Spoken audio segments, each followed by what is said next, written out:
So what up, 2K fans? It's time to kick some of those actual factuals to you about my new series, Real Talk 2K, Real Talk. I have to put this out there. Several topics, and this is probably going to be a little mini series. I'm just going off the top, turn the mic on, and speak. And there's several things I feel like I need to get off my chest from time to time, and I think this is the perfect platform to do that. So let's begin. So first up, let's talk about patch 4. And you know, and some of you guys follow me on Twitter, and I think that's the best place to see what I'm thinking about prior to putting out my videos. And I make little comments here and there, you know, expressing my thoughts, mainly just joking on some of the things that I'm seeing. And I tweeted out the patch 4 notes, and I actually highlighted the area where it said that they removed the auto hesitation dribble animations, you know, that were pretty much that auto hesitation thing. I was the one that coined it, the auto hesitation. I was calling it that. I was, you know, I put out a what the F video, even put out an NBA 2K16 thing. I didn't realize that they could just remove entire animations. I mean, I knew they could remove some things, but that lets me know, you know, where the priorities lie, because it's obvious that animations and AI issues can easily be, you know, ironed out. Those problems can be fixed later on after the game's already released. So those are not high priorities. So all you guys complaining about, you know, gameplay mechanics like me, and complaining about certain glitches and issues within certain modes that are in the game, such as my career or my team, to me it's like those are low priority issues. They have those on a low priority because those issues can easily be fixed in a patch or a hotfix later on down the line after the game's already released. So I'll get into that in another video where their high priorities are, and we'll discuss that later. But it's obvious that they can do those kind of things. But the real thing that's the most shocking to me that happened with patch 4 is the increase of the three-point shot percentage, or at least the excellent release percentage. And I don't know if it was supposed to be a slight increase or it was supposed to be tuned properly.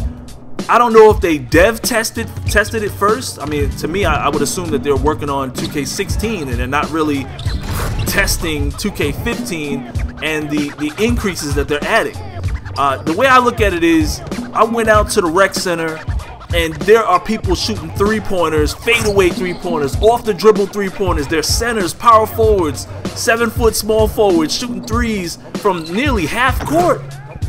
Left, right, zigzag three-point shots with no problem. Excellent releases. It's almost like there's so many shots now that get perfect releases that it's almost a three-point contest wherever you go. If you play against a smart team, or a team that knows what they're doing, that understands the cheese, so to speak, you know, you're gonna come up against a squad that is gonna rain threes on you. And what's even weirder is it doesn't seem to really affect the park as much as it's affected the rec center. And the rec center is supposed to be the more legit location to play the game.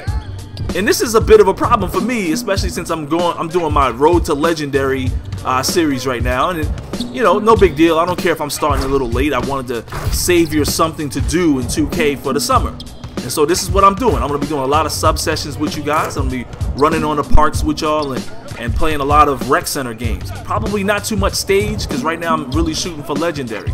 But it's kind of crazy. I'm like, yo, we went out there the first night and D-Man was getting off. My buddy D-Man UNT 2014. You guys know who he is.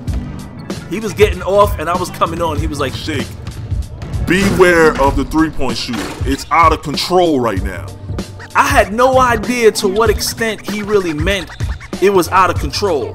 And unless you're someone who's out there playing, and again, some of you guys have issues with online leagues or online franchises and my team and all that kind of stuff, and I hear you. I'm focusing on something that for this particular video, I'm focusing on something that I play more than anything else. And I'm out there on the park, I'm out there on the rec center. I like to play my career. I also like to play online ranked in my spare time. And so those are the modes that I'm really focusing on, especially for this video. And I'm telling y'all right now, as it stands, unless something has changed over the last couple of days, the rec center was almost unplayable. It was almost unplayable.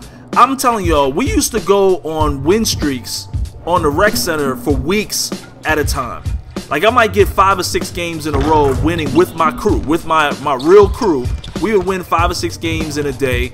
I'd fire up the game and play it again, and we'd win another 5 or 6 games. And this would go on for a week or so before we take a loss. This is how it was for me on the rec center. Not necessarily on the park where there's a whole bunch of 7-foot small forward cornballs running around doing step back threes and all that kind of stuff. It's kind of crazy. And they justify it too. I'm like, where have you ever seen 7-footers that have dribbles like Allen Iverson? You know, and then they're back there shooting threes. But the point is, going back to the rec center was my location where we could really, play as a team and, try to play real, closer to real basketball. Even though no matter how you play it, because it's a video game, it's still going to be arcade. But I just thought I just think it's a little out of hand right now. I mean, that's all I'm trying to say. Them 3-pointers are way out of hand. And then something has to be done.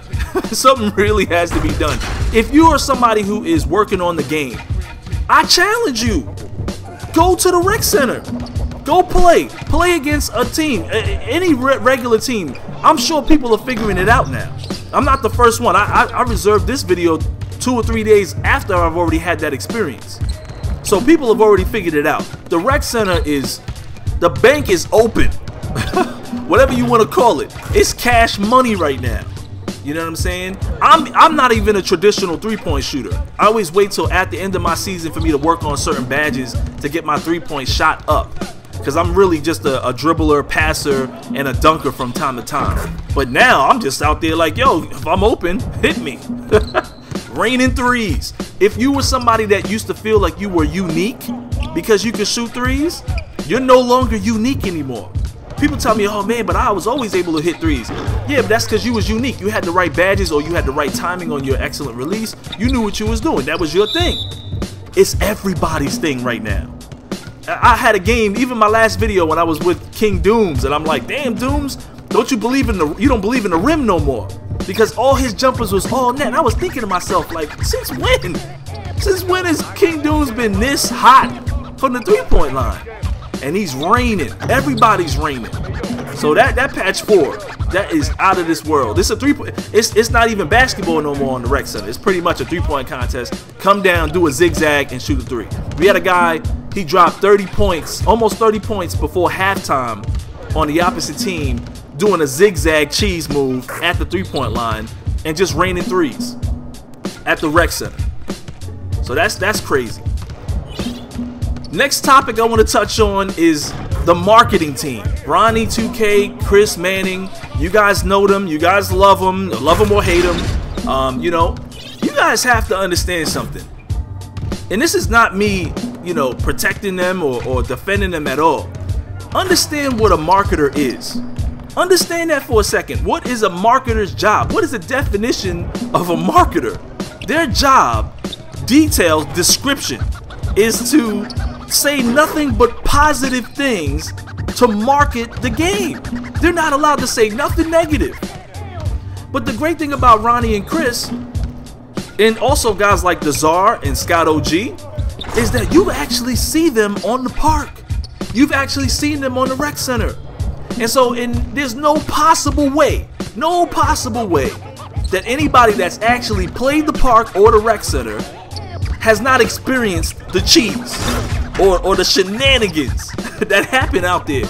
They have to experience it. So even though they're not allowed to say nothing in the public, I know personally, that they're looking at this and they're saying, whoa, this needs to be worked on. You can tell even when you watch their live streams that there's a little something. You can tell there's a little feeling of, yo man, I want to go to the rec center. I don't want to wait.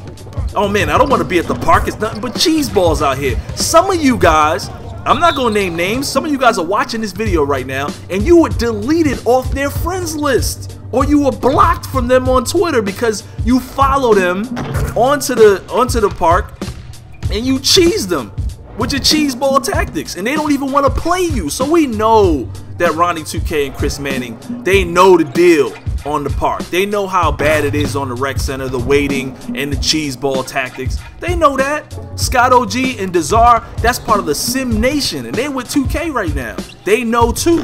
Trust me. at the end of the day, you can't be going at them. They're the face of the company, but you have to understand they have orders. When I was in the military, they called it orders. You know, your orders are to say positive things to market our game. That's what they're paid to do. That's what puts food on the table and electricity in their houses.